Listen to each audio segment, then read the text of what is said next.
ಪ್ರಸಾದ್ ಸುದೀರ್ಘ ಕಾಲ ಕೆಲಸ ಮಾಡಿ ನಿವೃತ್ತಿಯನ್ನು ಹೊಂದಿರುತ್ತಾನೆ. ನಗರದಲ್ಲಿರುವ ಕಾಲುಷ್ಯ ಗಡಿಬಿಡಿಯ ಜೀವನ ನೋಡಿ ಸುಸ್ತಾದ ಅವರು ತನ್ನ ಕಳೆದ ಜೀವನವನ್ನು ಪ್ರಕೃತಿಯ ಒಡಿಲಿನಲ್ಲಿ ಪ್ರಶಾಂತವಾಗಿ ಕಳೆಯಬೇಕು ಎಂದು ಆಸೆ ಪಡುತ್ತಾನೆ.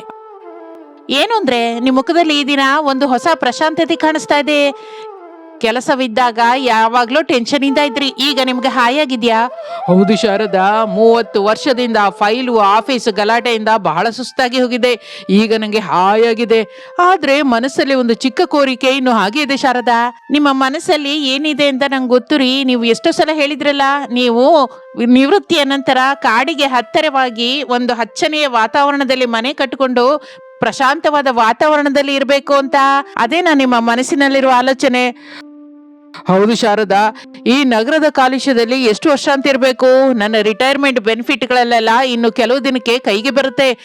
ಆ ದುಡ್ಡಿನಿಂದ ನಗರಕ್ಕೆ ದೂರವಾಗಿ ಒಂದು ಒಳ್ಳೆಯ ತೋಟ ಮನೆ ಕೊಂಡುಕೊಂಡು ನಾವೆಲ್ಲ ಅಲ್ಲೇ ಇರೋಣ. ಈ ದಿನ ಸಾಯಂಕಾಲ ಒಂದು ಸಲ ನಮ್ಮ ಮಕ್ಕಳನ್ನು ಸೊಸೆಯರನ್ನು ಕರೆಸಿ ನಮ್ಮ ಮನಸ್ಸಿನಲ್ಲಿರೋ ಮಾತನ್ನು ಹೇಳೋಣ. ಅವ್ರು ಏನಂತಾರೋ ನೋಡೋಣ. ಹಾಗೆ ರೀ, ನಮ್ಮ ಸೊಸೆ ಅನಾಮಿಕಾ, ಅವನಿ, ಅಂಜಲಿ ಮೂವರು ಬಹಳ ಒಳ್ಳೆಯವರು. ನಮ್ಮ ಕುಟುಂಬ ಯಾವಾಗಲೂ ಒಗ್ಗಟ್ಟಾಗಿರ್ಬೇಕು ಅಂತ ಅವರು ಆಸೆ ಪಡ್ತಾರೆ. ಖಚಿತವಾಗಿ ಅವರು ನಿಮ್ಮ ನಿರ್ಣಯನ ಒಪ್ಕೋತಾರೆ. ಇನ್ನು ಆ ದಿನ ಸಾಯಂಕಾಲದ ವೇಳೆ ಹಾಲ್ನಲ್ಲಿ ಕುಟುಂಬ ಸಭ್ಯರೆಲ್ಲ ಸೇರಿ ಸಮಾವೇಶವಾಗುತ್ತಾರೆ. ಅಪ್ಪ, ಏನೋ ಮುಖ್ಯವಾದ ವಿಷಯ ಮಾತಾಡ್ಬೇಕು ಅಂದ್ರಿ, ಅದೇನು? ಎಲ್ಲರೂ ಕೇಳಿ. ನಾನು ಕೆಲಸಕ್ಕೆ ನಿವೃತ್ತಿಯಾದ ನಂತರ ನನಗೆ ಬರುವ ರಿಟೈರ್ಮೆಂಟ್ ಹಣದಿಂದ ನಗರಕ್ಕೆ ದೂರವಾಗಿ ಕಾಡಿಗೆ ಹತ್ತಿರವಾಗಿ ಒಂದು ಒಳ್ಳೆಯ ಪ್ರಶಾಂತವಾದ ವಾತಾವರಣದಲ್ಲಿ ಮನೆ ಕೊಂಡ್ಕೊಂಡು ಜೀವಿಸಬೇಕು ಅಂದ್ಕೋತಾ ಇದ್ದೀನಿ. ಅದಕ್ಕೆ ನೀವೇನಂತೀರಾ? ಅಪ್ಪ, ನಿಮ್ಮ ಆಲೋಚನೆ ತುಂಬಾ ಚೆನ್ನಾಗಿದೆ. ನೀವು ಜೀವನವೆಲ್ಲ ನಮಗಾಗಿ ಕಷ್ಟಪಟ್ಟಿದ್ದೀರಾ. ನಿಮ್ಮ ಕಳೆದ ಜೀವನವನ್ನು ನಿಮಗೆ ಇಷ್ಟವಾದ ರೀತಿಯಲ್ಲಿ ಕಳೆಯುವುದು ನಮಗೂ ಸಂತೋಷ. ಹೌದಪ್ಪ, ನಾವು ಹೇಗೋ ಈಗ ಆನ್ಲೈನ್ ನಲ್ಲಿ ಕೆಲಸ ಮಾಡ್ಕೊಳ್ಳುವ ಅವಕಾಶ ಇದೆ ಅಲ್ಲ, ವರ್ಕ್ ಫ್ರಮ್ ಹೋಮ್. ನಮಗೆ ಆಫೀಸು ಸ್ವಲ್ಪ ದೂರವಾದ್ರೂ ಪರವಾಗಿಲ್ಲ. ನಿಮ್ಮ ಸಂತೋಷಕ್ಕಿಂತ ನಮಗೇನು ಮುಖ್ಯವಲ್ಲ. ಸೊಸೆ ಅಂದ್ರೆ ನೀವೇನ್ತೀರ ತಾಯಿ? ನಿಮಗೆ ನಗರ ಜೀವನ ಬಿಟ್ಟು ಬರೋದಕ್ಕೆ ಮತ್ತೆ ಕಷ್ಟವೇನಿಲ್ವಲ್ಲ? ಇಲ್ಲ ಅತ್ತೆ, ಮಾವಯ್ಯನ ಆನಂದಕ್ಕಿಂತ ನಮಗೆ ಯಾವುದು ಮುಖ್ಯವಲ್ಲ. ಆದರೂ ಪ್ರಕೃತಿಗೆ ಹತ್ತಿರವಾಗಿರೋದು ಯಾರಿಗೆ ಇಷ್ಟವಿರಲ್ಲ ಹೇಳಿ? ಹೌದು ಅತ್ತೆ, ನಾನು ಕೂಡ ಅಲ್ಲಿ ಅಡುಗೆಗೆ ತಾಜಾ ತರಕಾರಿ ಸಿಕ್ಕತ್ತೆ ಅಂತ ಆಸೆ ಪಡ್ತಾ ಇದ್ದೀನಿ. ನಾನು ಈಗಲೇ ಆನ್ಲೈನ್ ನಲ್ಲಿ ಹುಡುಕ್ಲಿಕ್ಕೆ ಶುರು ಮಾಡ್ತೀನಿ ಅತ್ತೆ. ಒಳ್ಳೆ ಲೊಕೇಶನ್ ಎಲ್ಲಾದ್ರೂ ಸಿಕ್ಕುತ್ತಾ ಅಂತ ನೋಡ್ತೀನಿ. ಈ ದಿನದಲ್ಲಿ ಆನ್ಲೈನ್ ನಲ್ಲಿ ಅದ್ಭುತವಾದ ಲ್ಯಾಂಡ್ ಸಿಕ್ಕತ್ತೆ. ಶಬಾಷ್ ಹುಡುಗಿಯರೇ, ನಿಮ್ಮೆಲ್ಲರ ಅನುಮೋದನೆ ಸಿಕ್ಕಿದೆ ಅಲ್ಲ. ರಮೇಶ್, ಸುರೇಶ್, ಅರುಣ್, ನೀವು ಒಳ್ಳೆ ಏಜೆಂಟ್ನ ಹುಡುಕ್ರಿ. ಅಮ್ಮ ಸೊಸೆ ಅಂದ್ರೆ ನೀವು ಆನ್ಲೈನ್ ನಲ್ಲಿ ಹುಡುಕ್ರಿ. ಒಳ್ಳೆ ಮನೆ ಸಿಕ್ಕಿದ್ರೆ ತಕ್ಷಣ ತಗೊಳ್ಳೋಣ. ಒಂದು ವಾರದ ನಂತರ ಒಂದು ದಿನ ಅಂಜಲಿ ಬಹಳ ಉತ್ಸಾಹದಿಂದ ಲ್ಯಾಪ್ಟಾಪ್ ಅನ್ನು ಹಿಡ್ಕೊಂಡು ಹಾಲ್ಗೆ ಓಡ್ಕೊಂಡು ಬರ್ತಾಳೆ. ಎಲ್ರು ಬೇಗ ಬನ್ನಿ, ಅದ್ಭುತವಾದ ಲೊಕೇಶನ್ ಸಿಕ್ಕಿದೆ. ಮಾವಯ್ಯ, ಅತ್ತಿ, ಒಂದು ಸಲ ಇಲ್ಲಿ ನೋಡಿ. ಹೌದಾ ಅಂಜಲಿ, ಎಲ್ಲಿ ಸಿಕ್ಕಿದೆ ಲೊಕೇಶನ್? ನಗರಕ್ಕೆ ಒಂದು 30 ಕಿಲೋಮೀಟರ್ ದೂರದಲ್ಲಿ ಒಂದು ದೊಡ್ಡ ಲ್ಯಾಂಡ್ ಸಿಕ್ಕಿದೆ. ಆ ಲ್ಯಾಂಡ್ ಮಧ್ಯದಲ್ಲಿ ಒಂದು ಅಂದವಾದ ಮನೆ ಇದೆ. ಆ ಮನೆಗೆ ಸ್ವಲ್ಪ ದೂರದಲ್ಲಿ ಒಂದು ಹಳೆ ಗುಹೆ ಇದೆ. ಆ ಪಕ್ಕದಲ್ಲಿ ಒಂದು ನದಿ ಪ್ರವಹಿಸ್ತಾ ಇದೆ. ಆ ಲೊಕೇಶನ್ ನೋಡೋದಕ್ಕೆ ಅಚ್ಚ ಕಾಶ್ಮೀರದ ಹಾಗಿದೆ ಮಾವಯ್ಯ. ಅಂಜಲಿ ಅವರೆಲ್ಲರಿಗೂ ತನ್ನ ಲ್ಯಾಪ್ಟಾಪ್ ಅಲ್ಲಿ ಆ ಲೊಕೇಶನ್ ತೋರಿಸುತ್ತಾಳೆ. ಹಬ್ಬ, ನಿಜವಾಗಿ ತುಂಬಾ ಅಂದವಾಗಿದೆ. ನದಿ ಪಕ್ಕದಲ್ಲಿ ಮನೆ ಅಂದ್ರೆ ಬಹಳ ಪ್ರಶಾಂತವಾಗಿರುತ್ತೆ. ಶಾರದಾ, ಇದು ನಾನು ನಿಜಕ್ಕೂ ಕನಸು ಕಂಡ ಹಾಗೆ ಇದೆ. ಸುತ್ತಲೂ ಬೆಟ್ಟಗಳು, ಪಕ್ಕದಲ್ಲೇ ನದಿ, ಪ್ರಶಾಂತವಾದ ವಾತಾವರಣ. ರಮೇಶು, ತಕ್ಷಣ ಲ್ಯಾಂಡ್ ಓನರ್ ಹತ್ರ ಮಾತಾಡು. ಹಾಗೆ ಅಪ್ಪ, ಈಗಲೇ ಅವನಿಗೆ ಕಾಲ್ ಮಾಡಿ ಮಾತಾಡ್ತೀನಿ. ರಮೇಶ್ ಆ ಲ್ಯಾಂಡ್ ಓನರ್ಗೆ ಫೋನ್ ಅಲ್ಲಿ ಮಾತನಾಡುತ್ತಲೇ ಅವನು ತಕ್ಷಣ ಭೇಟಿಯಾಗೋದಕ್ಕೆ ಪ್ರಸಾದ್ ಮನೆಗೆ ಬರ್ತಾನೆ. ಅವನ ಹೆಸರು ಸೋಮನಾಥ್. ಪ್ರಸಾದ್ ಅವರೇ, ನೀವು ಬಹಳ ಅದೃಷ್ಟವಂತರು. ಆ ಮನೆ ಭೂಮಿ ಮಾರಬೇಕು ಅಂತ ನನಗೆ ನಿಜಕ್ಕೂ ಇಲ್ಲ. ಆದ್ರೆ ನಮ್ಮ ಅಮ್ಮನವರ ಟ್ರೀಟ್ಮೆಂಟ್ಗಾಗಿ ಅರ್ಜೆಂಟ್ ಆಗಿ ದುಡ್ಡು ಬೇಕು. ಅದಕ್ಕೆ ಬಂಗಾರದಂತ ಮನೆನ ಬಹಳ ಕಡಿಮೆ ರೇಟಿಗೆ ಕೊಡ್ತಾ ಇದ್ದೀನಿ. ಸೋಮರಾಜ್ ಅವರೇ, ಅಷ್ಟು ಅಂದವಾದ ಮನೆ, ಅಷ್ಟು ದೊಡ್ಡ ಲ್ಯಾಂಡ್ ಅನ್ನ ಇಷ್ಟು ಕಡಿಮೆ ರೇಟಿಗೆ ಕೊಡ್ತಾ ಇದ್ದೀರಾ? ಯಾಕೆ? ಅಲ್ಲಿ ಏನಾದ್ರೂ ಸಮಸ್ಯೆ ಇದೆಯಾ? ನದಿ ಪಕ್ಕದಲ್ಲಿದೆ ಅಲ್ಲ, ಮಳೆಗಾಲದಲ್ಲಿ ಪ್ರವಾಹದ ಕಷ್ಟ ಏನಾದ್ರೂ ಇದೆಯಾ? ಅಯ್ಯೋಯ್ಯೋ, ಇಲ್ಲಮ್ಮ. ಕಳೆದ 30 ವರ್ಷದಿಂದ ಅಲ್ಲಿ ಒಂದು ಸಲವಾದರೂ ಪ್ರವಾಹದ ನೀರು ಮೇಲಕ್ಕೆ ಬಂದಿಲ್ಲ. ನನ್ನ ಮಾತು ನಂಬಿ. ಅನಾಮಿಕಾ ಅಕ್ಕ, ನೀನು ಯಾವಾಗ್ಲೂ ಪ್ರತಿಯೊಂದಕ್ಕೂ ಅನುಮಾನಿಸ್ತೀಯಾ. ಆದ್ರೂ ಏನೋ ಒಂದು ಆಲೋಚಿಸಿ ನಾವು ಅಷ್ಟು ಅಂದವಾದ ಲೊಕೇಶನ್ ಯಾಕೆ ಬಿಡಬೇಕು ಹೇಳು? ಹೌದು ಅಕ್ಕ, ಫೋಟೋ ನೋಡ್ತಾ ಇದ್ರೆ ಅಷ್ಟು ಚೆನ್ನಾಗಿದೆ ಅನ್ನಿಸ್ತಾ ಇದೆ. ಲ್ಯಾಂಡ್ ಓನರ್ಗೆ ಅರ್ಜೆಂಟ್ ಅಲ್ವಾ, ಅದಕ್ಕೆ ಕಡಿಮೆ ರೇಟಿಗೆ ಕೊಡ್ತಾ ಇದ್ದೆ ನೀನು. ಸರಿ, ನೀವೆಲ್ಲರೂ ಚೆನ್ನಾಗಿದೆ ಅಂತ ಇದ್ದೀರಲ್ಲ, ನನಗೂ ಸಂತೋಷನೇ. ಆದ್ರೆ ಡಾಕ್ಯುಮೆಂಟ್ಸ್ ಒಂದ್ಸಲ ಜಾಗ್ರತೆಯಿಂದ ಚೆಕ್ ಮಾಡಿ. ಅನಾಮಿಕಾ, ನೀನು ಹೆಚ್ಚು ಆಲೋಚಿಸ್ತಾ ಇದೀಯ ತಾಯಿ. ಸೋಮರಾಜ್ ಅವರು ಬಹಳ ಒಳ್ಳೆಯವರ ಹಾಗೆ ಕಾಣಿಸ್ತಾ ಇದ್ದಾರೆ. ಶಾರದಾ, ನನ್ನ ರಿಟೈರ್ಮೆಂಟ್ಸ್ ದುಡ್ಡೆಲ್ಲ ಬಂದಿದೆಯಲ್ಲ, ಆ ಹಣವೆಲ್ಲವನ್ನು ಸೋಮರಾಜ್ ಅವ್ರಿಗೆ ಕೊಟ್ಟು ಈ ದಿನವೇ ರಿಜಿಸ್ಟ್ರೇಷನ್ ಪೂರ್ತಿ ಮಾಡೋಣ. ಸರಿಯಪ್ಪ, ರಿಜಿಸ್ಟ್ರೇಷನ್ ಕೆಲಸವೆಲ್ಲ ನಾನು ಹತ್ರ ನಿಂತು ನೋಡ್ಕೋತೀನಿ. ಇನ್ನು ರಿಜಿಸ್ಟ್ರೇಷನ್ ಪೂರ್ತಿ ಆಗುತ್ತದೆ. ಪ್ರಸಾದನ ಕುಟುಂಬ ಲಗೇಜ್ ಜೊತೆ ಹೊಸ ಮನೆಯೊಳಗೆ ಪ್ರವೇಶಿಸುತ್ತದೆ. ಮೊದಲು 1-2 ವಾರಗಳು ಸ್ವರ್ಗದ ಹಾಗೆ ಕಳೆಯುತ್ತದೆ. ಪಕ್ಕದಲ್ಲಿ ಹರಿತಾ ಇರುವ ನದಿ, ತಣ್ಣನೆಯ ಗಾಳಿ, ಆ ಪಕ್ಷಿಗಳ ಕೇಕೆ, ಕಲರವಗಳು ಎಲ್ಲರನ್ನು ಬಹಳ ಆಕರ್ಷಿಸುತ್ತದೆ. ಪ್ರಸಾದ್ ಬೆಳಿಗ್ಗೆನೆ ಎದ್ದು ನದಿ ದಡದಲ್ಲಿ ನಡೆಯುತ್ತಾ ಬಹಳ ಪ್ರಶಾಂತತೆ ಹೊಂದುತ್ತಾನೆ. ಆದರೆ ಮಳೆಗಾಲ ಪ್ರಾರಂಭವಾಗಿದ್ದರಿಂದ ನಿಜವಾದ ಕತೆ ಶುರುವಾಗುತ್ತದೆ. ಒಂದು ರಾತ್ರಿ ಭಯಂಕರವಾದ ಮಳೆ ಬೀಳುತ್ತದೆ. ಹಾಲ್ನಲ್ಲಿ ಪ್ರಸಾದ್ ಶಾರದಾ ಮಲಗಿರ್ತಾರೆ. ಹಠಾತ್ತಾಗಿ ಮೇಲ್ಛಾವಣಿಯಿಂದ ನೀರಿನ ಹನಿ ಬೀಳಲಿಕ್ಕೆ ಶುರುವಾಗುತ್ತದೆ. ಆ ನೀರು ಶಾರದಳ ಮೇಲೆ ಬಿದ್ದಿದ್ದರಿಂದ, ಏನು ಅಂದ್ರೆ ಎದ್ದೇಳ್ರಿ, ಮೇಲ್ಛಾವಣಿಯಿಂದ ನೀರ್ ಸೋರ್ತಾ ಇದೆ. ಏನ್ ಶಾರದಾ, ನೀರ್ ಸೋರ್ತಾ ಇದೆಯಾ?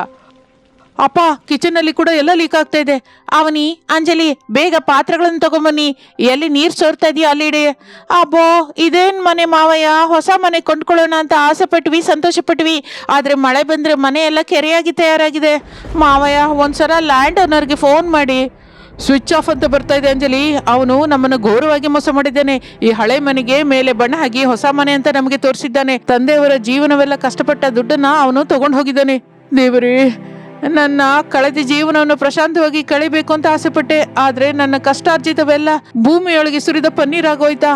ಆ ಮೋಸಗಾರನ ಮಾತನ್ನು ನಂಬಿ ನನ್ನ ಕುಟುಂಬವನ್ನು ರೋಡಲ್ಲಿ ಹಾಕದ್ನ.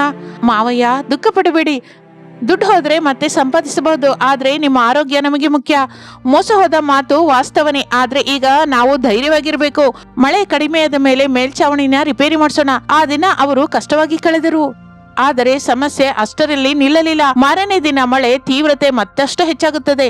ಮಳೆಗೆ ಪಕ್ಕದಲ್ಲೇ ಇರುವ ನದಿ ಉಕ್ಕಿ ಹರಿಯುತ್ತದೆ. ನದಿ ನೀರು ವೇಗವಾಗಿ ಪ್ರವಹಿಸುತ್ತಾ ಪ್ರಸಾದನ ಲ್ಯಾಂಡ್ ಎಲ್ಲವನ್ನು ಮುಚ್ಚುತ್ತದೆ.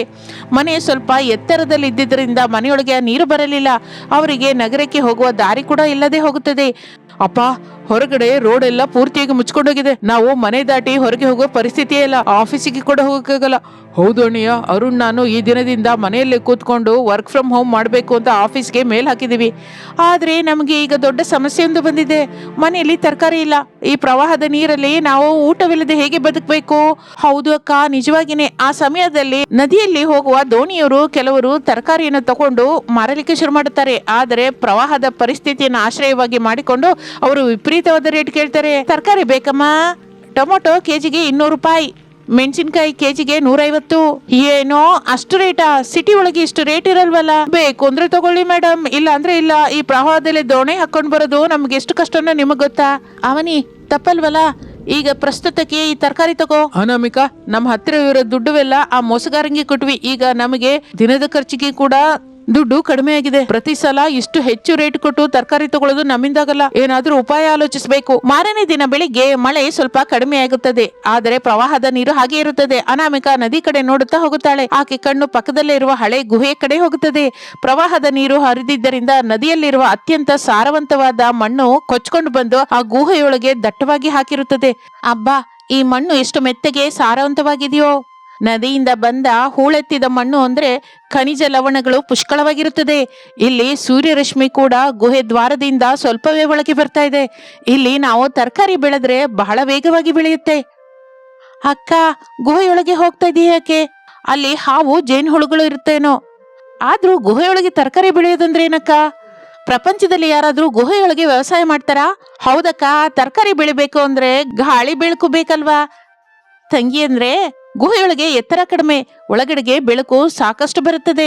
ಗುಹೆಯೊಳಗೆ ತೇವ ಹೆಚ್ಚಾಗಿ ಇರುತ್ತದೆ, ಆದ್ರಿಂದ ಗಿಡಗಳಿಗೆ ನೀರಿನ ಕೊರತೆ ಇರುವುದಿಲ್ಲ. ನಮ್ಮ ಮನೆಯಲ್ಲಿರುವ ಟೊಮ್ಯಾಟೊ, ಹಸಿಮೆಣಸಿನಕಾಯಿ, ಬೆಂಡೆಕಾಯಿ ಬೀಜಗಳನ್ನ ತಗೊಂಬನ್ನಿ. ಈ ಶ್ರೇಷ್ಠವಾದ ಮಣ್ಣಿನಲ್ಲಿ ಅವನ್ನ ನೆಡೋಣ. ಸ್ವಲ್ಪ ದಿನದಲ್ಲಿ ಫಲ ಹೇಗೆ ಬರುತ್ತೋ ನಿಮ್ಗೆ ಗೊತ್ತಾಗುತ್ತೆ. ಅಕ್ಕ, ಇನ್ನು ಎಷ್ಟು ಕಾಲ ಹೆಚ್ಚು ದುಡ್ಡಿಗೆ ತರಕಾರಿ ಕೊಂಡ್ಕೋಬೇಕು? ನಮ್ಮ ಹತ್ತಿರ ದುಡ್ಡು ಆಗಿ ಹೋಗ್ತಾ ಇದೆ. ನಮ್ಮ ತರಕಾರಿ ಕೊಯ್ಲಿಗೆ ಬಂದ ಸಮಯ ಬಂದಿದೆ ಅಂಜಲಿ. ಎಲ್ಲರೂ ನನ್ನ ಜೊತೆ ಬನ್ನಿ. ನಾವೆಲ್ಲರೂ ಒಂದು ಸಲ ಆ ಗುಹೆ ಒಳಗೆ ಹೋಗೋಣ. ನಿಮಗೆ ಒಂದು ಸರ್ಪ್ರೈಸ್ ಇದೆ. ಗುಹೆಯೊಳಗೆ ಏನಿದೆ ಅನಾಮಿಕಾ? ಅತ್ತೆಯವರೇ, ನೀವು ಕೂಡ ನನ್ನ ಜೊತೆ ಬನ್ನಿ. ಗುಹೆಯೊಳಗೆ ಏನಿದೆಯೋ ನಿಮ್ಮ ಕಣ್ಣಿನಿಂದಲೇ ನೋಡುವಿರಂತೆ. ಎಲ್ಲರೂ ಸೇರಿ ಗುಹೆಯೊಳಗೆ ಹೋಗುತ್ತಾರೆ. ಗುಹೆಯನ್ನು ನೋಡುತ್ತಲೇ ಎಲ್ಲರ ಕಣ್ಣು ಆಶ್ಚರ್ಯದಿಂದ ದೊಡ್ಡದಾಗುತ್ತದೆ. ಗುಹೆಯ ಒಳಗೆ ಹಚ್ಚನೆ ಹಸಿರಾದ ತೋಟ ಕಾಣಿಸುತ್ತದೆ. ಅಬ್ಬೋ, ಇದೇನು ವಿಚಿತ್ರ ಶಾರದಾ, ಗುಹೆಯೊಳಗೆ ಇಷ್ಟು ದೊಡ್ಡ ತೋಟನ? ಆ ಟೊಮೊಟೊಗಳು ನೋಡು ಎಷ್ಟು ದೊಡ್ಡದಾಗಿ ಕೆಂಪಾಗಿ ಬೆಳೆದಿದೆಯೋ. ಅಕ್ಕ, ಈ ಹಸಿಮೆಣಸಿನಕಾಯಿ ಎಷ್ಟು ಉದ್ದವಾಗಿದೆಯೋ ನೋಡು. ನಿಜಕ್ಕೂ ಇದನ್ನ ಒಂದು ಹುಳ ಕೂಡ ಇಲ್ಲ ಅಕ್ಕ. ಬೆಂಡೆಕಾಯಿಗಳು ಕೂಡ ತುಂಬಾ ಉದ್ದವಾಗಿದೆ. ನೋಡಿದ್ರಾ, ಈ ಗುಹೆಯೊಳಗೆ ಇರುವ ಹೂಳಿನ ಮಣ್ಣು ಬಹಳ ಸಾರವಂತವಾಗಿದೆ. ಇದರಿಂದ ಗಿಡಗಳಿಗೆ ಬೇಕಾದ ಪೋಷಕಗಳೆಲ್ಲ ಸಿಕ್ಕುತ್ತದೆ. ಅಷ್ಟೇ ಅಲ್ಲ, ಗುಹದ ಪಕ್ಕದಲ್ಲಿ ಇರುವ ಊರುಗಳಲ್ಲಿ ಕೂಡ ಜನರಿಗೆ ತರಕಾರಿಗಳ ಕೊರತೆ ತುಂಬಾ ಇದೆ. ಈ ವಿಷಯವನ್ನು ನನಗೆ ದೋಣಿಯವನು ಹೇಳಿದ. ಹೌದು ಅದಕ್ಕೆ, ನದಿ ಆ ಕಡೆ ಇರುವ ಜಮೀನುಗಳೆಲ್ಲ ಪೂರ್ತಿಯಾಗಿ ನೀರಿನಲ್ಲಿ ಮುಳುಗಿ ಹೋಗಿದೆ. ಅವರಿಗೆ ನಿಜಕ್ಕೂ ತರಕಾರಿಗಳು ಸಿಗ್ತಾನೆ ಇಲ್ಲ. ಪಟ್ಟಣದಿಂದ ಬರ್ತಾ ಇರೋ ತರಕಾರಿ ಕೂಡ ಬಹಳ ಕಡಿಮೆನೇ ಇದೆ. ನಮ್ಮ ಹತ್ತಿರ ಈಗ ಅಗತ್ಯಕ್ಕಿಂತ ಹೆಚ್ಚಾದ ತರಕಾರಿಗಳಿದೆ ಅಲ್ಲ. ಈ ತಾಜಾ ತರಕಾರಿಗಳನ್ನ ನಾವು ಏನಕ್ಕೆ ನದಿ ಹೊರಗಡೆ ಇರುವ ಜನರಿಗೆ ಮಾರಬಾರದು? ಹಾಗೆ ಮಾಡಿದ್ರೆ ಅವರಿಗೆ ಸಹಾಯವಾಗಿರುತ್ತದೆ, ನಮಗೂ ಸ್ವಲ್ಪ ಆದಾಯ ಬರುತ್ತೆ. ಅದ್ಭುತವಾದ ಐಡಿಯಾತಿಗೆ. ಈ ಐಡಿಯಾನ ನಿರ್ವಹಿಸುವ ಕಾರ್ಯವನ್ನು ನಾನು ಅರುಣ್ ತಗೋತೀವಿ. ನಾನು ದೋಣಿಯನ್ನು ಕರೆದು ನಮ್ಮ ಹತ್ರ ತರಕಾರಿ ಇದೆ ಅಂತ ಹೇಳ್ತೀನಿ. ಗುಹೆ ದ್ವಾರದ ಹತ್ತಿರ ನದಿಯಲ್ಲಿ ಹೋಗ್ತಾ ಇರುವ ದೋಣಿಗಳು ಪ್ರಸಾದನ ಮನೆ ಹತ್ರ ನಿಲ್ಕೊಳ್ತವೆ. ಅನಾಮಿಕ, ಅವನಿ, ಅಂಜಲಿ ಮೂವರು ತಾಜಾ ತರಕಾರಿಗಳನ್ನ ಕಸ್ಟಮರ್ಸ್ಗೆ ಕೊಡ್ತಾ ಇರ್ತಾರೆ. ಗುಹೆಯೊಳಗೆ ಬೆಳೆದ ತರಕಾರಿಗಳ ರುಚಿ ಬಹಳ ಚೆನ್ನಾಗಿರುತ್ತದೆ. ಅದರಿಂದ ತರಕಾರಿಗಳಿಗೆ ಮಾರ್ಕೆಟ್ ಅಲ್ಲಿ ವಿಪರೀತವಾದ ಗಿರಾಕಿ ಬರುತ್ತದೆ.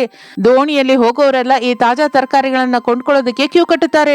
ಅಮ್ಮ, ಈ ತರಕಾರಿಗಳು ಬಹಳ ಅದ್ಭುತವಾಗಿದೆ ತಾಯಿ. ಈ ನದಿ ಆ ಕಡೆ ಇರುವ ಗ್ರಾಮದಲ್ಲಿ ನಿಮ್ಮ ತರಕಾರಿಗಳ ಬಗ್ಗೆ ಬಹಳ ಮಾತಾಡ್ತಾ ಇದ್ದಾರೆ. ಗುಹೆಯಲ್ಲಿ ತರಕಾರಿ ಬೆಳೆಸುವ ಸುಸೇಂದ್ರು ಅಂತ ನಿಮ್ಗೆ ಹೆಸರು ಬಂದಿದೆ ತಾಯಿ. ಕೆಮಿಕಲ್ಸ್ ಇಲ್ಲದ ಸ್ವಚ್ಛವಾದ ತರಕಾರಿಗಳಿವು. ನಾಳೆಯಿಂದ ನಮ್ಮ ಹತ್ತಿರ ತಾಜಾ ಸೊಪ್ಪು, ಪಾಲಕು ಕೂಡ ಸಿಕ್ಕತ್ತೆ. ಹೌದು, ರೇಟ್ ಕೂಡ ಬಹಳ ಕಡಿಮೆ. ಕಿಲೋ ಕೇವಲ 50 ರೂಪಾಯಿ. ಈ ಪ್ರವಾಹದಲ್ಲಿ ನಮ್ಗೆ ಬಹಳ ಕಡಿಮೆ ರೇಟಿಗೆ ತರಕಾರಿ ಕೊಟ್ಟು ಆಧರಿಸ್ತಾ ಇದ್ದೀರಾ. ನಿಮ್ಗೆ ಬಹಳ ಪುಣ್ಯ ಬರುತ್ತಮ್ಮ. ನೋಡಿದ್ಯಾ ಶಾರದಾ, ಆ ಲ್ಯಾಂಡ್ ಓನರ್ ನಮ್ಗೆ ಮೋಸ ಮಾಡಿ ಹಳೆ ಮನೆನ ಮಾರಿದ್ವಿ ಅಂತ ದುಃಖಪಟ್ಟೆ. ಆದ್ರೆ ನಮ್ಮ ದೊಡ್ಡ ಸೊಸೆ ಅನಾಮಿಕಾ ಆಪತ್ತನ್ನ ಒಂದು ಅವಕಾಶವಾಗಿ ಬದಲಾಯಿಸಿದ್ಲು. ಈ ಹಳೆ ಗುಹೆ ನಮಗೆ, ನಮ್ಮ ಕುಟುಂಬಕ್ಕೆ ಒಂದು ಅನ್ನಪೂರ್ಣೆಯಾಗಿ ಬದಲಾಗಿದೆ. ಹೌದು ರೀ, ನಮ್ಮ ಅನಾಮಿಕಳ ಸಂಸ್ಕಾರ, ವಿವೇಕ ಈ ನಮ್ಮ ಮನೆಯನ್ನು ನಿಲ್ಲಿಸಿದೆ. ಆ ದೇವರು ನಮಗೆ ಈ ರೂಪದಲ್ಲಿ ಲಕ್ಷ್ಮೀ ದೇವಿಯನ್ನು ಕೊಟ್ಟಿದ್ದಾನೆ. ಕೆಲವು ವಾರದ ನಂತರ ಪ್ರವಾಹದ ನೀರು ಪೂರ್ತಿಯಾಗಿ ಕಡಿಮೆ ಆಗುತ್ತದೆ. ನದಿ ಪ್ರಶಾಂತವಾಗಿ ಪ್ರವಹಿಸುತ್ತದೆ. ಆದರೆ ಗುಹೆಯೊಳಗೆ ತರಕಾರಿ ಬೆಳೆ ಮಾತ್ರ ಇನ್ನೂ ಫೇಮಸ್ ಆಗಿ ಹೋಗುತ್ತದೆ. ನದಿಯಲ್ಲಿ ಬೋಟಿಂಗಿಗೆ ಬರುವ ಟೂರಿಸ್ಟ್ಗಳು ಬಹಳ ಜನ ಗುಹೆ ತೋಟ ನೋಡಲಿಕ್ಕೆ ಬರುತ್ತಾರೆ. ಏನು ಅಂದ್ರೆ, ನಮ್ಮ ಗುಹೆ ಪಕ್ಕದಲ್ಲಿ ನದಿ ದಡದಲ್ಲಿ ಒಂದು ಚಿಕ್ಕದಾದ ತಾಳೆ ಎಲೆಗಳ ಚಪ್ಪರ ಹಾಕಿ ಬೋಟಿಂಗಿಗೆ ಬರುವ ಪ್ರಯಾಣಿಕರು ಬಹಳಷ್ಟು ಜನ ಹಸಿದಿರುತ್ತಾರಲ್ಲ. ಟೆಂಟ ಅಲ್ಲಿ ಏನ್ ಮಾಡ್ತೀಯ ನಮಿಕಾ? ನಮ್ಮ ಗುಹೆಯಲ್ಲಿ ಬೆಳೆದ ತಾಜಾ ತರಕಾರಿಗಳಿಂದ, ಹಚ್ಚನೆಯ ಸೊಪ್ಪಿನಿಂದ ಬಿಸಿ ಬಿಸಿ ಶಾಕಾಹಾರ ಉಪಹಾರ ಕೊಡೋಣ. ಅವನಿ ಬಹಳ ಚೆನ್ನಾಗಿ ಅಡುಗೆ ಮಾಡ್ತಾಳೆ. ಅಂಜಲಿ ಸರ್ವಿಂಗು, ಮಾರ್ಕೆಟಿಂಗ್ ನೋಡ್ಕೋತಾಳೆ. ಟೂರಿಸ್ಟ್ಗಳಿಗೆ ನದಿ ದಡದಲ್ಲಿ ಬಿಸಿ ಬಿಸಿ ಊಟ ತಿಂತಾ ಇದ್ರೆ ಬಹಳ ಆನಂದವಾಗಿರುತ್ತೆ ಅಲ್ವಾ? ಅಬ್ಬೋ, ಆಲೋಚನೆ ತುಂಬಾ ಚೆನ್ನಾಗಿದೆ ಅಕ್ಕ. ಗುಹೆಯೊಳಗೆ ಬೆಳೆದ ಬದನೆಕಾಯಿಂದ ನಾನು ಬದನೆಕಾಯಿ ಎಣ್ಣೆಗಾಯಿ ಮಾಡ್ತೀನಿ. ನಾನು ಈಗಲೇ ನಮ್ಮ ಗುಹೆ ರುಚಿಗಳು ಅಂತ ಸೋಷಿಯಲ್ ಮೀಡಿಯಾದಲ್ಲಿ ಪೋಸ್ಟ್ ಮಾಡ್ತೀನಕ್ಕ. ಅನಾಮಿಕಾ ಅಂದುಕೊಂಡ ಹಾಗೆ ನಡೆಯುತ್ತದೆ. ನದಿ ದಡದಲ್ಲಿ ಬಂದ ಆ ಚಿಕ್ಕ ಹೋಟೆಲ್ಗೆ ಪ್ರವಾಸಿಗರಿಂದ ಒಳ್ಳೆಯ ಸ್ಪಂದನೆ ಬರುತ್ತದೆ. ಗುಹೆಯಲ್ಲಿ ಬೆಳೆದ ತಾಜಾ ತರಕಾರಿಗಳಿಂದ ಬೆಳೆದ ಊಟದ ರುಚಿ ನೋಡೋದಕ್ಕೆ ಪಟ್ಟಣದಿಂದ ಕೂಡ ಬಹಳ ಮಂದಿ ಕಾರಿನಲ್ಲಿ ಬರಲಿಕ್ಕೆ ಶುರು ಮಾಡುತ್ತಾರೆ. ಹಾಗೆ ಪ್ರಸಾದ್ ಅವರ ಮನೆ ಮತ್ತೆ ಬೆಳಕಿನಿಂದ ತುಂಬಿ ಹೋಗುತ್ತದೆ. ಮೋಸವಾದ ದುಃಖವನ್ನು ಕಳೆದುಕೊಂಡು ಒಂದು ಹೊಸ ಆದರ್ಶವಂತವಾದ ವ್ಯಾಪಾರದ ಕುಟುಂಬವಾಗಿ ಬೆಳೆದ ಆ ಮೂವರು ಸಸ್ಯರ ಕಥೆ ನದಿ ಅಲೆಗಳ ಮೇಲೆ ನಿರಂತರವಾಗಿ ಕೇಳಿಸ್ತಾನೆ ಇರುತ್ತದೆ. ಅನಾಮಿಕಳ ವಿವೇಕ, ಸಹನೆ ಆ ಕುಟುಂಬಕ್ಕೆ ರಕ್ಷಣಾ ಕವಚವಾಗಿ ನಿಲ್ಲುತ್ತದೆ. ಇದು ಇಂದಿನ ಕಥೆ. ಮತ್ತೊಂದು ಆಸಕ್ತಿಕರ ಕಥೆ ಜೊತೆ ಮತ್ತೆ ಸೇರೋಣ. ಅಲ್ಲಿವರೆಗೂ ವಿರಾಮ. ನಮಸ್ತೆ. ಪ್ರಸಾದ್ ಕುಟುಂಬದಲ್ಲಿ ಅನಾಮಿಕಾ ಬಹಳ ಬುದ್ಧಿವಂತಳು. ಮನೆ ಕೆಲಸಗಳೆಲ್ಲ ಚೆನ್ನಾಗಿ ಮಾಡ್ತಾ ಇರ್ತಾಳೆ. ಆದರೆ ಆಕೆಯಲ್ಲಿ ಒಂದು ಚಿಕ್ಕ ಲೋಪವಿರುತ್ತೆ. ಅದೇನು ಎಂದರೆ ಆಕೆ ಮಹಾಜಿಪುಣಿ. ಪ್ರತಿಯೊಂದರಲ್ಲೂ 100 ಲೆಕ್ಕ ಹಾಕಿಕೊಂಡು ಪೈಸೆಗೆ ಪೈಸಾ ಉಳಿತಾಯ ಮಾಡಬೇಕು ಅಂತ ನೋಡ್ತಾ ಇರ್ತಾಳೆ. ಮನೆಯಲ್ಲಿ ಕರೆಂಟ್ ಬಿಲ್ಲು, ಸಾಮಾನುಗಳು, ಕಡೆಗೆ ತರಕಾರಿಯಲ್ಲಿ ಹಾಕುವ ಎಣ್ಣೆ ಹತ್ತಿರ ಕೂಡ ವಿಪರೀತವಾದ ಉಳಿತಾಯ ಮಾಡ್ತಾ ಇರ್ತಾಳೆ. ಒಂದು ದಿನ ಬೆಳಿಗ್ಗೆ ಹೊರಗಡೆ ಭಯಂಕರವಾದ ಮಳೆ ಬರ್ತಾ ಇರುತ್ತದೆ. ತಣ್ಣನೆಯ ಗಾಳಿಗೆ ವಾತಾವರಣ ಎಷ್ಟೋ ಆಹ್ಲಾದವಾಗಿರುತ್ತದೆ. ಪ್ರಸಾದ್, ಶಾರದಾ ಇಬ್ಬರು ವರಾಂಡದಲ್ಲಿ ಕೂತ್ಕೊಂಡು ಮಳೆನ ಆಸ್ವಾದಿಸ್ತಾ ಇರ್ತಾರೆ. ರಮೇಶ್ ಪೇಪರ್ ಓದ್ತಾ ಇರ್ತಾನೆ. ಏನು ಅಂದ್ರೆ, ನೋಡಿದ್ರ ಹೊರಗಡೆ ಮಳೆ ಎಷ್ಟು ಗಟ್ಟಿಯಾಗಿ ಹೊಡಿತಾ ಇದೆ.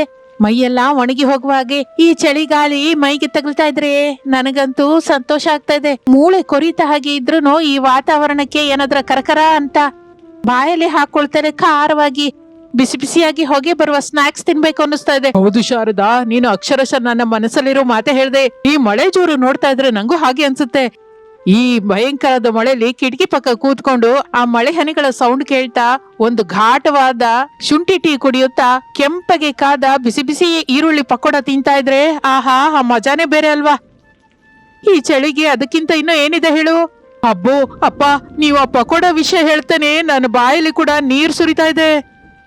ಹೊರಗಡೆ ನೋಡಿದ್ರೆ ನೀರು ನದಿ ಹಾಗೆ ಹರಿತಾ ಇದೆ. ಹೊರಗಡೆ ಹೋಟೆಲಿಂದ ತರುವ ಪ್ರಮೇಯನೇ ಇಲ್ಲ. ನಮ್ಮ ಮನೆಯಲ್ಲೇ ಅನಾಮಿಕಾ ಇದ್ದಾಳಲ್ಲ, ಅವಳ ಕೈಯಿಂದ ಬಿಸಿ ಬಿಸಿ ಮಾಡಿಸ್ಕೊಳ್ಳೋಣ. ಅನಾಮಿಕಾಳ ಕೈಯಲ್ಲಿ ಅಡಿಗೆ ರುಚಿ ಎಷ್ಟು ಅದ್ಭುತವಾಗಿರುತ್ತೋ ನಮ್ಮೆಲ್ಲರಿಗೂ ಗೊತ್ತೇ ಅಲ್ವಾ? ಹೌದು ಕಣು ಮಗನಿ, ಆಕೆ ಕೈ ಅಡಿಗೆ ರುಚಿ ಚೆನ್ನಾಗಿರುತ್ತೆ ಅನ್ನೋದು ನಿಜಾನೇ ಹೊರತು ಅವಳನ್ನ ಕೇಳ್ಬೇಕು ಅಂದ್ರೆ ಭಯವಾಗುತ್ತೆ. ನೀನ್ ಹೆಂಡ್ತಿ ಎಲ್ಲಿ ಎಣ್ಣೆ ಖರ್ಚಾಗುತ್ತೆ ಅಂತ ವಿಚಿತ್ರವಾದ ಮುಖ ಇಟ್ಕೊಂಡು ಕ್ಲಾಸ್ ತಗೋತಾಳೆ ಅಂತ ಎದೆ ಗಡಗಡ ಅನ್ನತ್ತೆ. ಯಾಕೆ ಅಂದ್ರೆ ಏನೋ ಮೊನ್ನೆ ಭಾನುವಾರ ಹಾಯಾಗಿ ಪೂರಿ ಮಾಡು ಅಂತ ಹೇಳದ್ನಾ, ಡೀಪ್ ಫ್ರೈ ಮಾಡಿದ್ರೆ ಎಣ್ಣೆ ಖರ್ಚಾಗುತ್ತೆ ಅಂತ, ಮೇಲಾಗೆ ಆಯಿಲ್ ರೇಟ್ ಕೂಡ ಆಕಾಶ ದಾಟ್ತಾ ಇದೆ ಅಂತ ಏಕವಾಗಿ ಒಣ ಚಪಾತಿ ಮಾಡಿ ನನ್ ಕೈಲಿ ಇಟ್ಲು ಕಣೋ. ಶಾರದಾ, ಯಾವಾಗ್ಲೂ ಅವಳನ್ನ ಹಾಗ ಅನ್ಬೇಡ. ಅನಾಮಿಕಾ ಎಲ್ಲ ನಮ್ಮ ಕುಟುಂಬಕ್ಕಾಗಿ ಅಲ್ವಾ ಪೈಸೆಗೆ ಪೈಸಾ ಕೂಡ್ತಾ ಇರೋದು. ಆದ್ರೂ ಇಷ್ಟ ಅಂದವಾದ ಮಳೆಯಲ್ಲಿ ಅತ್ತೆ ಮಾವ ಆಸೆಯಿಂದ ಕೇಳಿದ್ರೆ ಇಲ್ಲ ಅಂತಾಳೆ ಏನು? ನಾನ್ ಕರಿತೀನಿ ಇರು. ಅಮ್ಮ ಅನಾಮಿಕಾ, ಅನಾಮಿಕಾ, ಒಂದ್ಸಲ ಇಲ್ಲಿ ಬಾ ಅಮ್ಮ ತಾಯಿ. ಪ್ರಸಾದ್ ಆಪ್ಯಾಯತೆಯಿಂದ ಕರೆದ ಕರೆ ಕೇಳಿ ಅನಾಮಿಕಾ ಕೈಗೆ ಅಂಟಿದ ಕಡಲೆ ಹಿಟ್ಟನ್ನು ಸೆರಗಿಗೆ ಒರೆಸಿಕೊಳ್ಳುತ್ತಾ ಬಜೆಟ್ ಲೆಕ್ಕ ಏನಾದ್ರೂ ಬದಲಾಗಬೇಕು ಎನ್ನುವ ಹಾಗೆ ಹಾಲ್ಗೆ ನಡ್ಕೊಂಡು ಬರ್ತಾಳೆ. ಏನ್ ಮಾವಯ್ಯ ಕರೆದ್ರ? ಹೇಳಿ, ಏನಾದ್ರೂ ಪ್ರತ್ಯೇಕವಾದ ಕೆಲಸವಿದೆಯಾ ನನ್ನ ಹತ್ರ? ಹೊರಗೆ ಮಳೆ ಬರ್ತಾ ಇದೆಯಲ್ಲ, ಅದಕ್ಕೆ ನಾನು ಮಧ್ಯಾಹ್ನ ಊಟಕ್ಕೆ ಸೀದಾ ಟೊಮೊಟೊ ರಸ ಮಾಡ್ತಾ ಇದ್ದೀನಿ. ರಸಂ ಅಂದ್ರೆ ತರಕಾರಿಗಿಂತ ಬೇಗ ಕುದ್ದು ಹೋಗುತ್ತೆ. ಇದರಿಂದ ಗ್ಯಾಸ್ ಸಿಲಿಂಡರ್ ಕೂಡ ಉಳಿತಾಯವಾಗುತ್ತೆ. ಮೇಲಾಗಿ ಕಡಿಮೆ ತರಕಾರಿ ಜೊತೆ ಹೆಚ್ಚು ಜನಕ್ಕೆ ಸರಿ ಹೋಗುತ್ತೆ. ಇದು ನನ್ ಪ್ಲಾನು. ಅಮ್ಮ ಅನಾಮಿಕಾ, ಈಗ ನಿನ್ನ ಗ್ಯಾಸ್ ಉಳಿತಾಯ ರಸದ ವಿಷಯ ದೇವರಿಗೆ ಬಿಡಿ ಹೊರತು ಹೊರಗಡೆ ಮಳೆ ಏಟಿಗೆ ನನ್ನ ಮನಸ್ಸೇನಕ್ಕೂ ಎಳಿತಾ ಇದೆಯೇ? ನನಗೂ ನಿಮ್ಮ ಮಾವಂಗೂ ಹಾಗೆ ನಿನ್ನ ಗಂಡಂಗೆ ಕೂಡ ಸ್ವಲ್ಪ ಕರಕರ ಅನ್ನುವ ಈರುಳ್ಳಿ ಪಕೋಡ ತಿನ್ಬೇಕು ಅಂತ ಬಲವಾದ ಕೋರಿಕೆ ಇದೆ. ಇಲ್ಲ ಅನ್ನದೆ ಒಂದ್ ಅರ್ಧ ಗಂಟೆಯಲ್ಲಿ ಬಿಸಿ ಬಿಸಿ ಪಕೋಡ ಮಾಡಿ ಅದ್ರ ಜೊತೆಗೆ 1 ಕಪ್ಪು ಶುಂಠಿ ಟೀ ತಗೊಂಬ ಅಮ್ಮ.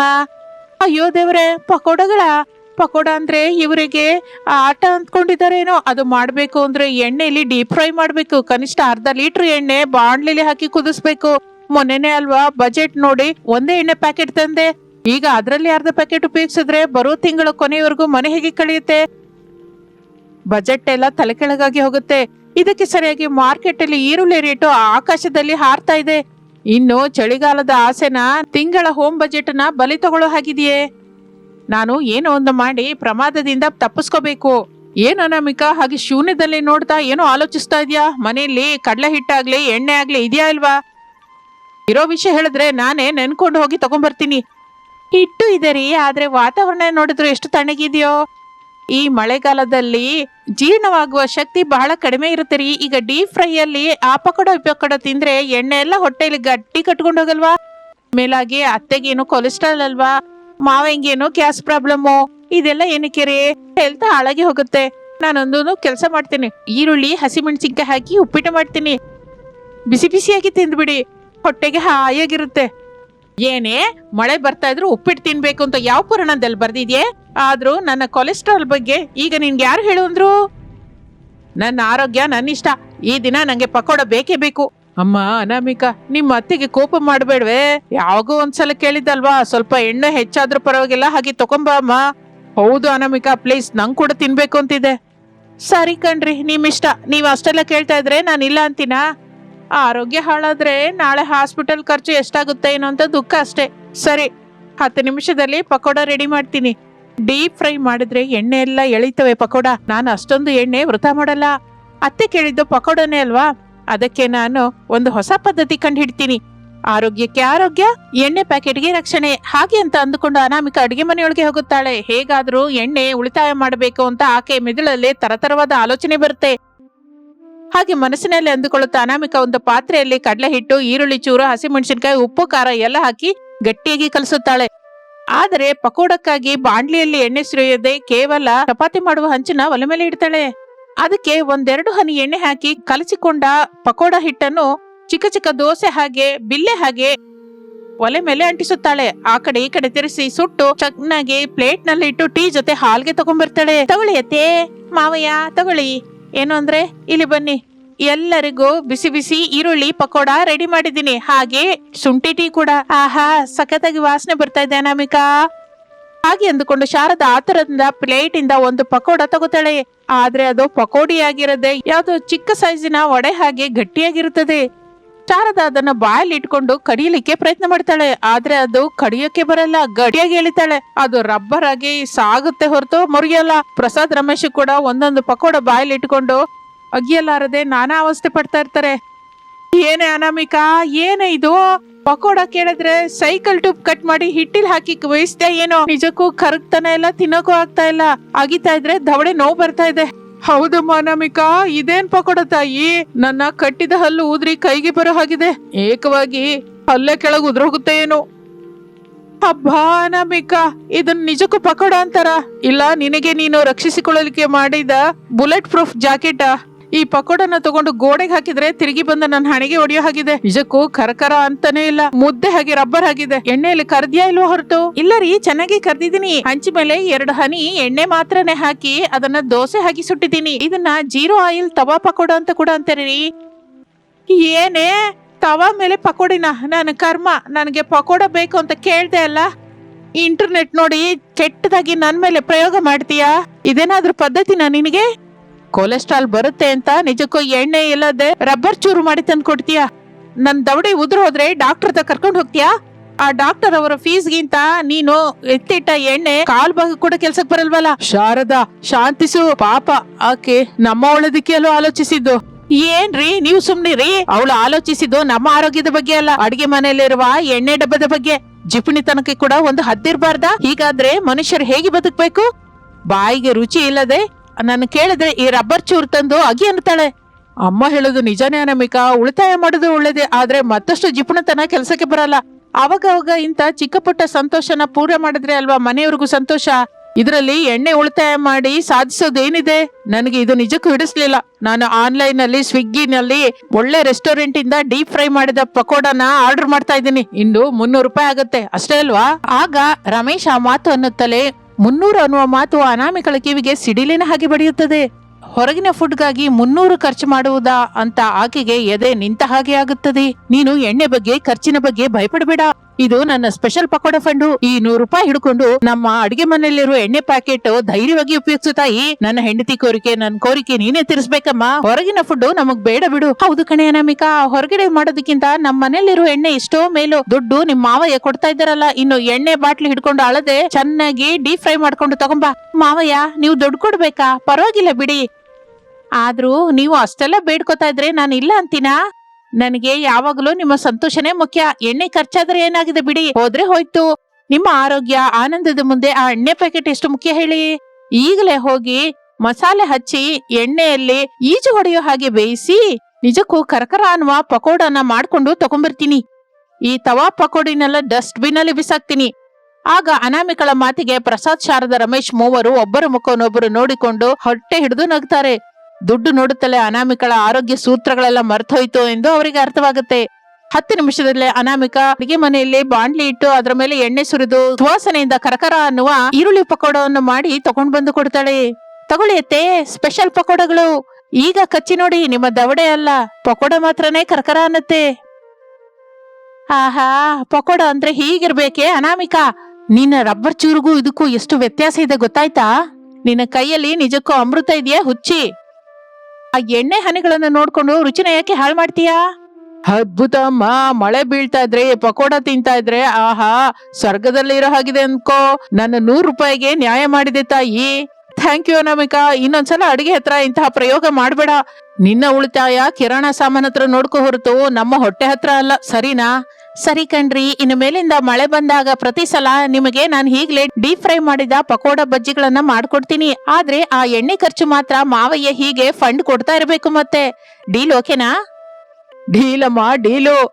ಥ್ಯಾಂಕ್ ಯು ಮಾವಯ್ಯ.